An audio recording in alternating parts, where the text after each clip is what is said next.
We welcome you into the Sporting JAX Report. Along with Mauricio Ruiz, I'm Cole Pepper, and we have a big week of USL soccer to talk about, including a first ever network broadcast USL Championship game coming up. We're also going to dive into the Premier League chase. This has been one of the most entertaining Premier League title chases in recent memory. But we first want to invite you to subscribe to the Sporting Pod, our weekly audio podcast.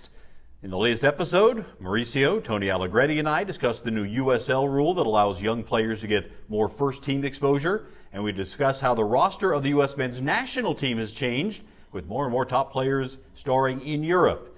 You can also be a part of it. Just send your questions and comments to sportingpod@sportingjax.com. All right, Mauricio, let's get right into the USL this week. This was a week that saw some interesting results. And as you take a look at the scores from this fourth week of play in the USL Championship, you see a couple of big numbers that jump right out at you, including a 5 spot from Louisville City. And we knew that Lou City was going to be one of the dominant teams this year. That was an expectation. But to see what Las Vegas did there with a 3-0 victory away at the Oakland Roots, that's a big win for Las Vegas. Well, and that's 2 in a row now for Vegas. I said from week one that, even though they lost their first 2 games, they were looking like a team that had an identity. They knew how to play. They knew how to go about. They just needed to get that team together. Such a new roster with new ownership. So it's great to see that they're able to put some of those goals away. But you start seeing the separation now, right? See, Batteries gain some consistency. Tempo with the big score here. Lou City, I think they had a lot to prove from last year.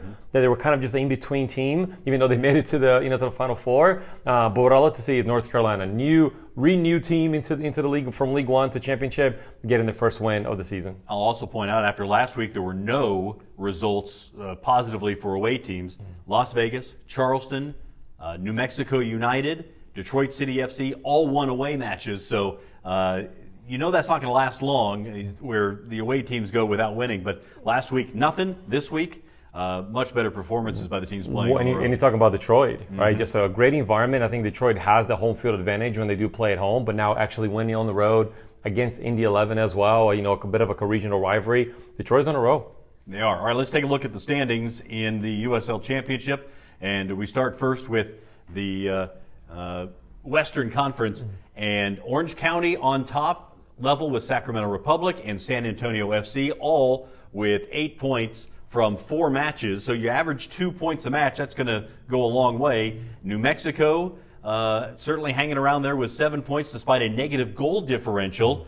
At the bottom of the table, you see Colorado Springs still looking for that first victory, as is El Paso Locomotive. Yeah, two teams that had okay seasons last year. El Paso, remember at one point they were in like 9-game, beatless streak. So they're a team that's a little bit of a conundrum to how they're going about early in the season without getting a win. But great to see New Mexico, Monterey Bay, Vegas, as we just mentioned, right within that battle with 1 or 2 points away. 4 games, it's a small sample size to really figure out who's who, but from now on, teams will start separating themselves just a little bit at a time. And in the East, you've got Detroit City and Lou City, both with 9 points from 3 matches. Perfection to start the season from those 2 clubs. Charleston Battery not far behind. Pittsburgh Riverhounds still looking for their first point of the year. Yeah, Riverhounds, I think, is a mystery. I mean, I know they lost Dikwa, the Golden Boot Award winner from last year, but surely you can make up that ground with numbers. So the fact that they're on 0 points this season, it's a little bit troubling.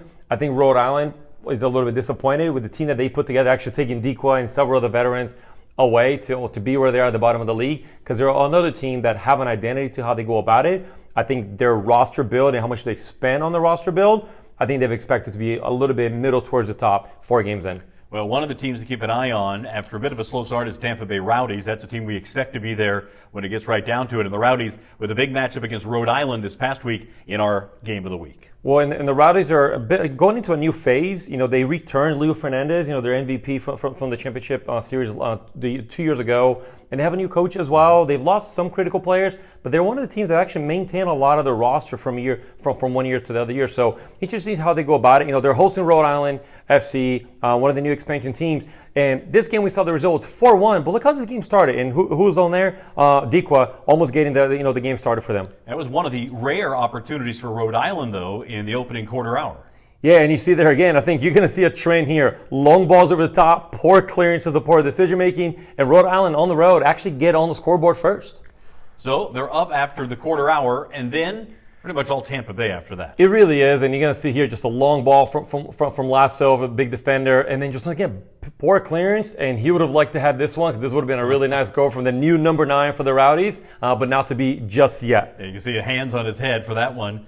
Second half now, Rhode Island again trying to find something. So you see just 1-0 game, kind of beginning of the second half. Look how quickly this game could have gone 2-0. But as we saw the result, it's a 4-1 towards Rowdies, and here's really when the game starts changing on its head. And again, you mentioned long balls and balls. Second ball here won by Tampa Bay, and here's the opportunity for the second goal. Yeah, and I don't know if it was a lighting issue, balls up in the air, the goalkeepers couldn't see, but the distancing and spacing from center backs and goalkeepers, not to be able to get this. And Arteaga here, the new number 9, I mean, he gets cracked, give him credit. He stood in the pocket, as maybe you say it, and he really took a hit to get the equalizer. And another opportunity at the hour mark for Tampa Bay. And we know this name here, Kyle Jennings. I mean, he's going to get on the scoreboard here in a bit and just kind of almost on cue. Once again, Trent, big ball over the top. Poor clearance from the defender and Kyle Jennings, but he made this a lot harder than it is. What a strike, left-footed to put them up 2-1.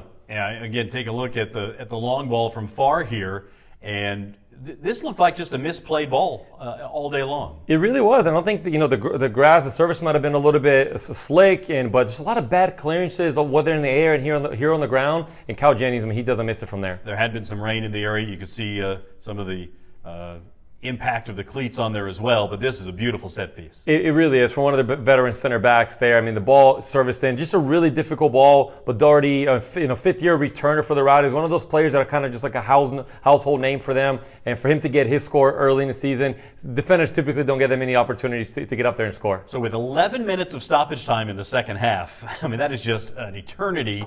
One more for good measure for Tampa Bay. And once again, what's the trend there? Big ball over the top, poor clearance, and Mendoza goes and puts it away. Just a really easy one for him to make it 4-1. Really, again, once again, at 1-0, going into second half, about 11 minutes into the second half, Rhode Island could have been up 2-0, but you don't make the most of the opportunities.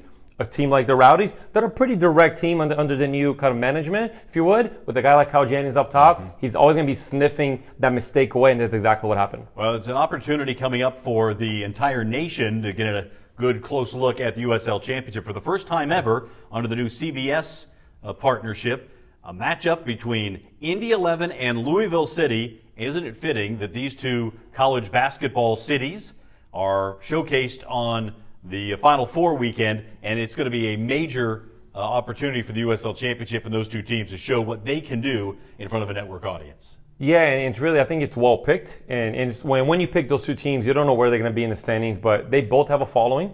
They both have USL Championship markets that are just passionate about soccer. And as you mentioned, they're kind of in the Midwest region, but there's just a lot of good football, a lot of good soccer, and they support each other. There's going to be heated, and I guarantee you that's going to be probably one of the biggest crowds of the weekend. But getting that game on CBS is just another step that the USL is taking to globalize, if you would, the opportunity to get more access to the game here in the U.S. There will be other games on CBS, but of course also on CBS Sports Network and the Golazo Network, in addition to the ESPN2 and ESPN Plus partnerships as well. You can just continue to see the USL Championship growing and expanding as the years go on. All right, another league that has certainly gotten plenty of play in the United States. We know that the Premier League is the #1 most watched soccer league in the country, and it is coming right down to it. It has been, Mauricio, one of the most thrilling Premier League seasons to follow if you're looking at the teams at the top of the table. What a run it's been, and with, basically you're talking about less than a month and a half remaining in this season. You've got 3 clubs within, 3 points of the top, including Liverpool at the top after the weekend's activities, depending on when you're watching this. There are midweek games, of course, coming up as well. There was a big 0-0 between Arsenal and Man City. Both clubs wanted to try to close some ground there, but boy, this has been quite a year. How do you expect this thing's going to end? It's really difficult to predict, because if you look at the track of the 3 teams, and the teams that are kind of pushing from underneath a little bit too, right? It's not just about them. I mean, you got Aston Villa pushing, you got Tottenham, you got Man United. It's kind of to creep in, but then you have everyone underneath that are taking points away, whether they're taking 3 points or just taking 2 points and kind of getting a tie. If you look at the scores, if you look at the draw line, the column, look how many draws those top 3 teams have. That means that the rest of the league has actually taken quite a bit of points away. We've seen Liverpool and City in the past have record points, right? They win a championship with record points. This might end up being one of the lowest points that they won a championship with, which can be interesting. That means that the parity within those top three, the changeover in rosters, the injuries, the kind of, the storylines between all those teams. You look at Man City, I mean, they change over that back line kind of almost from game to game. It's interesting. So I think there's a lot of games. Some of them that kind of started taking points away from one another, but I'm an Arsenal guy. I'll love to see. I think Arteta has done a fantastic job the last couple of years, and it's not to say that this is his year because there's still a huge future, but there's a lot on this year for him to kind of try to get that trophy. Of course, on the other hand, a lot for Liverpool with Klopp exiting after the year. There's going to be a lot of emotion at the end of the year, at the end of the season for Liverpool. We'll see how it all plays out. All right, we want to remind you to become a member of Sporting JAX. Just go to sportingjax.com and sign up. It's absolutely free. You get discounts on Sporting JAX official club merchandise, invitations to attend exclusive insider events, entered into competitions for chances to win special prizes and experiences, and you receive the Sporting JAX monthly email newsletter. Plus, while you're there, you can place a deposit on season tickets and receive first access to seats and a special limited edition Sporting JAX founding member pin. One more bit of news on the USL for the future. In the last week, we've learned that Buffalo will be fielding a team in the USL Championship and the USL Super League in 2026. So you talk about growth in a big city in the United States. There it is again. Well, in just different pockets, right, of the regions. I think one thing about our geography in the U.S. is just so large. So capitalizing those pockets and really closing those geographic kind of partnerships and rivalries, if you would, I think that's huge. So having Buffalo and Pitt and a couple of those teams, Rhode Island in the Northeast, to kind of close within those partnerships, I think it's going to be really important to regionalize it, but also from a cost expectation, that clubs can now start putting the money into players and on the field rather than on travel. That's a big part of the budget for any soccer team in this country. We leave you with our goal of the week. Sofian Jafal for Orange County with the only goal in OC's win over Tulsa. Came in the 27th minute and held up. Nice bit of skill there for the former Austin FC forward. That is our goal of the week. Thanks so much for watching the Sporting JAX Report. We'll talk to you next time. That's an absolutely brilliant example of how to turn. The awareness of knowing where the defenders were. He had two defenders on him, but he knew that they were sort of trying to sneak around him to steal the ball, and he was able to take a turn into the gap. And then what a finish from Sofian Jafal as well. Absolutely top class, but the awareness of the Frenchman to know exactly where the players were around him, and you can see the MLS experience from Austin FC coming through. And we were just saying earlier that they were allowing players a little bit too much space on the edge of the box.